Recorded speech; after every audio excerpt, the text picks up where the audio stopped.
On this day in African history, 28 November 1966, Micombero overthrew the monarchy of Burundi in a coup and became the first president of the republic. Micombero first gained real national prominence in 1965 when he led the army's response to an attempted coup by mainly Hutu gendarmeries against the Tutsi-dominated monarchy of King Mwambusa IV, who then fled into exile.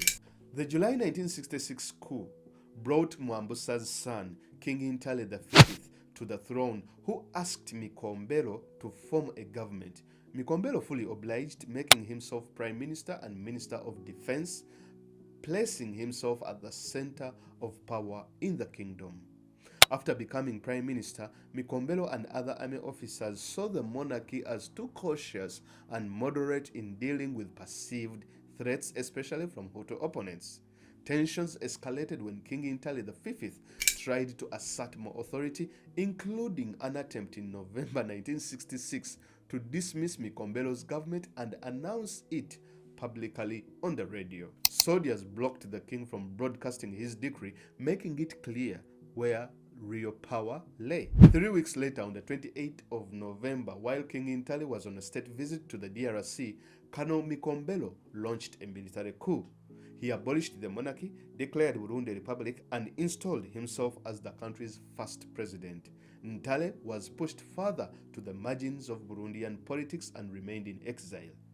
When he returned in 1972, during a major Hutu rebellion in the south and a brutal government crackdown, he was accused of involvement and was unalived while in custody, his death becoming part of the wider wave of violence of that year. As President Micombero turned Burundi into a one-party state under a prona, he dissolved the parliament, ruled through the National Revolutionary Council, promoted an ideology of strict central control, and systematically marginalized the Hutu participation, including in the army, where new recruitment standards favored the Tutsi.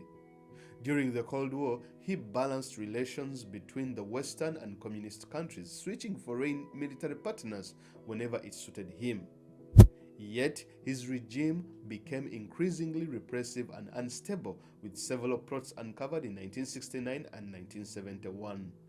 The turning point came in 1972, when a Hutu rebellion in the south was followed by mass unaliving carried out by the state, in which roughly 100,000 people, mainly Hutu, especially educated elites, were unalived in what many scholars described as a genocide violence.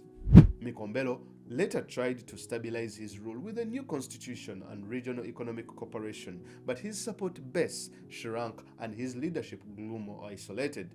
On the 1st of November 1976, he was overthrown in a coup led by another Tutsi officer, Jean-Baptiste Bagaza, arrested and removed from power.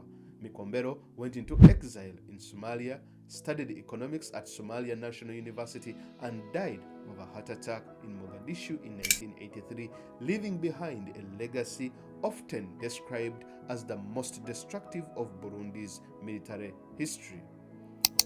Next, on this day in African history, John Dramani Mahama is born on the 29th of November 1958.